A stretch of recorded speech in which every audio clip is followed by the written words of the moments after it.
Hello YouTube RC lovers, this is your host Theibault, aka Omar, and I am here for the Tamiya TT-02 Type S chassis kit build. Welcome, hope you guys enjoy this. This is my first time doing a build video, so it'll be interesting how everything goes, and I hope you guys enjoy it. I hope the lighting is good. I hope everything works out pretty well here. Before I get going, I just want to bring up one observation that I made while in the process of getting ready to film this, and that involves rituals. What do I mean by that? Rituals. What are you talking about, Theibault? Well, basically, every day our life is filled with different little rituals that we do, all the way starting from when you get up in the morning, your bathroom ritual, how you brush your teeth, showering, how you eat, etc. Well, I realized preparing for this video that I have some very distinct rituals when it comes to building RC car kits. Been doing this for quite a long time, and I've built probably 100 kits at this point. But as a result of that, there are a number of processes that I go through in regards to my personal rituals for building these kits. That includes how I set up my table, how I go about setting the parts out, and whatnot, and even including such items as going through. I hate flashing. I make sure that I go through and I get rid of any flashing that is on any kind of plastics. So the big realization I had when I got ready to do this build video was that this is going to completely change my ritual and really put me at a weird position, someplace I've never been before. I had to really think ahead of time, lay out some of my parts, get all my screws laid out, make sure I have everything ready to go, just to make the build on video as easy as it can be for me, but also to make it enjoyable for you guys who are watching. Anyways, that's enough about rituals and thoughts. Next time you guys go and get ready to build a kit, take a moment, just stop and think, hey, what do I normally do when I build a kit? How do I set up my table? Where do I put my tools? How do I get things going? It was just an interesting thought exercise that I had. Enough blabbering, let's get on with the build. Hope you guys enjoy it. Okay, diving right in, parts bag A, here we go. Actually, before I get going, I did buy a few hop-ups for the kit, and I just want to show you guys what those hop-ups are. And as I go, I'll show you the hop-up part numbers so you guys have a good idea of what they are. I did get the TT-02 aluminum propeller joint, the TT-02 titanium screw set, and finally the TT-02 aluminum propeller shaft for this vehicle. So that being said, here we go.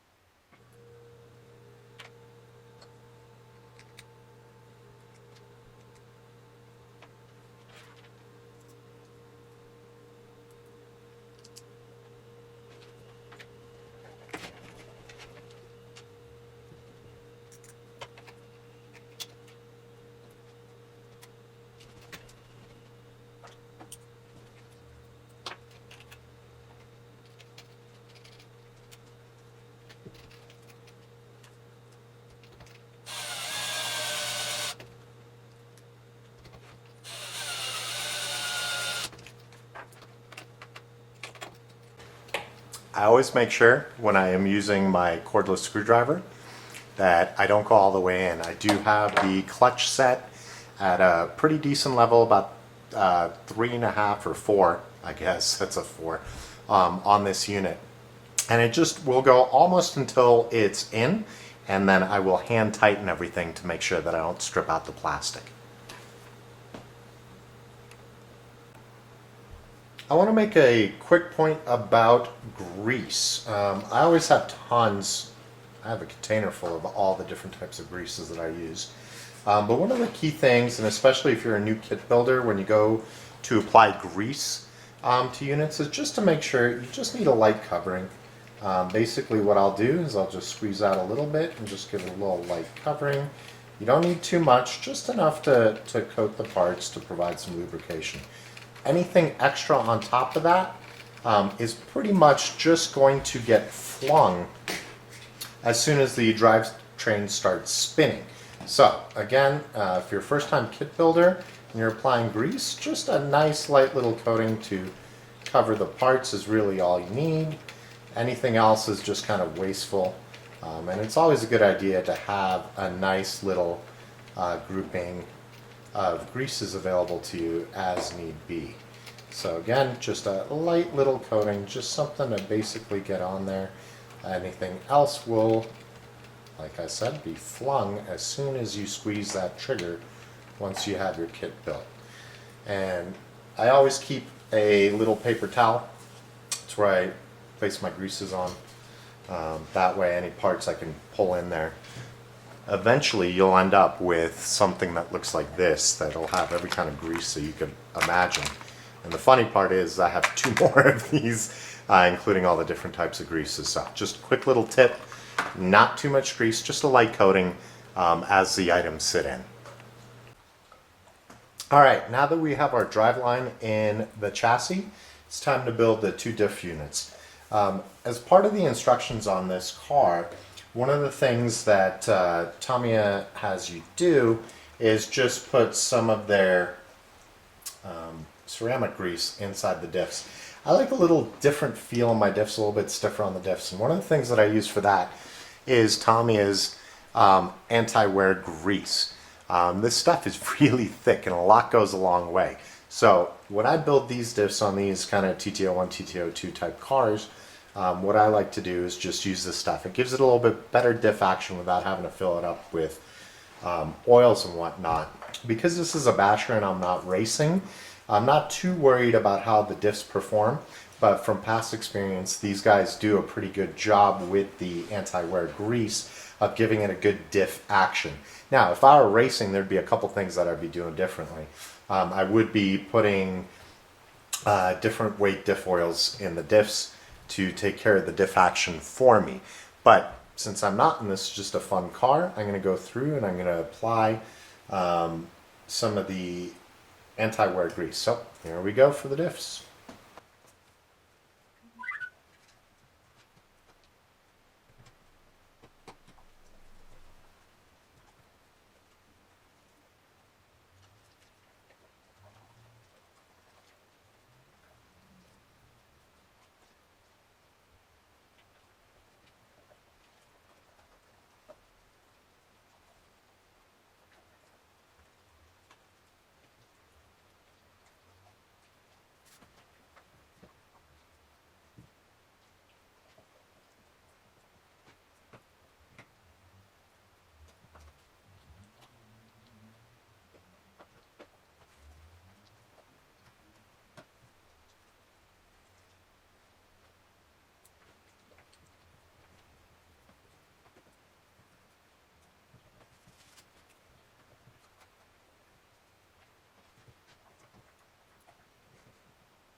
Alright, now that we got our diffs built up, it's time to go ahead and throw it into the chassis.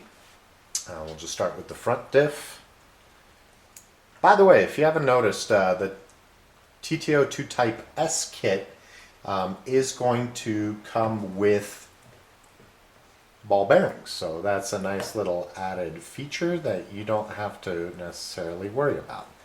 Again, in regards to grease, just a light coating just to get some on the gears. You don't have to be too pretty, you don't have to put too much on there, but just a light coating. And when you're doing this step, make sure you pay attention to the direction that the diff's going. On the front, if you go this way, ooh, you're going to have some troubles when you try to run your car. You'll just hear some grinding. So just pay careful attention to the direction that your diff is going to go into. We have the gears facing, if you're looking, that's the front, that's the rear. They're going to be facing the left. So those guys, ball bearings on there, a little bit of grease, and we're just going to go ahead and place that in there. And I will give it a quick little spin just to get some grease going. As you can see, after a few spins, it just coats the gears pretty nice. Not too much excess on there. That being done, we're going to go ahead and we're going to grab our diff cover. These two pieces are identical, so it doesn't matter which one you grab. Just make sure that you have it on the right way. The shock mount facing forward. And for that, we're just going to finish it up with a few 3x10 screws.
Our next step is our motor mount, and for this part I also picked up the hop-up for it. I don't know if the camera is actually showing you guys what the model numbers on these things are. Maybe at the end, on the end of the video, I'll go ahead and put all the different hop-up part numbers that I have on there. But the aluminum motor mount is terrific in that it will dissipate heat that is built up. It doesn't warp like the plastic one. If you run your car long enough, it gets warm and that thing will warp. It's got a handy little guide based on the pinion that you're using. Shows you right there. And then another additional item that I did get was a Yeah Racing hardened pinion gear. The Tamiya ones, should you ever get a Tamiya kit with one of these, do yourself a favor, and the first thing you want to do is go and throw this in the garbage. These things are useless. Don't use them. They will, especially with anything higher powered than that torque tube motor, they will completely disintegrate and you'll end up in your gearbox with a nasty gray paste that's almost like a cutting compound. That's little bits of this soft aluminum that gets over time worn off of this unit. So these things, get rid of them, get yourself a nice hardened pinion gear. That being said, let's get this set up. Oh, one last word on this too. All the Tamiya kits do come with these little motor plates. Always a good idea to use these things. They just provide a little spacer between the motor and whatever you're mounting on. With the plastic ones, I mean, they really are key in that they add a buffer for the heat to keep them from melting, excuse me. But because all the specs and everything are based on having this in there, I don't know what the difference would be if we didn't have this in there, but I tend to use these guys. So anyways, let's get this put together and then we can throw the motor into the chassis.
Okay, so that ends part 1 of the video. I don't know how many parts this is going to be. Maybe 3. I don't think it'll be any more than that.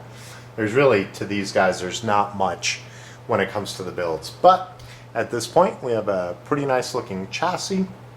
We have our differentials in place. Motor ready to go. Pinion gear on there. And so far, so good.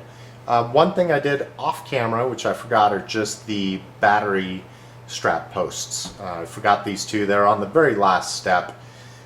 And once I got the cover on here, I just forgot about them. Hope you enjoyed this.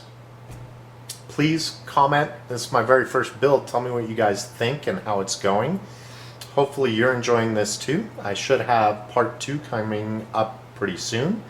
And beyond that, one other item that I wanted to talk about, I don't know if you guys noticed, but anytime you have, such as in the differentials or the diff covers on here and you're screwing them in, make sure you do the star pattern. What I mean by that is start on one side, go to the other, and then cross over, kind of like a star. And just a nice tip to make sure that you don't tighten one side down too far, causing any kind of play in what you're putting together. So, hope you guys like, comment, share, subscribe if this is the first time you're watching this so that you'll get updates as I have part 2 and so on come out. But thanks for joining me. Hope you enjoyed that, and I look forward to having the next episode out for you guys very soon.